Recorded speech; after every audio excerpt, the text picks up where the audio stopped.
தாவேக்கவை நாங்கள் குறைத்து மதிப்பிடவில்லை என பாஜக மாநில தலைவர் நயினார் நாகேந்திரன் தெரிவித்தார். புதுக்கோட்டையில் செய்தியாளர்களை சந்தித்த அவர், திமுகவை சேர்ந்த சேகர்பாபு பாஜகவை பற்றி பேச வேண்டியதில்லை, அரசியலில் நிரந்தர நண்பரும் இல்லை, நிரந்தர எதிரியும் இல்லை என கூறினார்.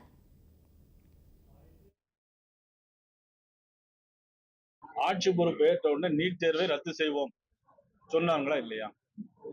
செஞ்சாங்களா சார்? ஆனா அவங்களுக்கு தெரியும் இது ரத்து செய்ய முடியாது அப்படின்னு தெரியும்.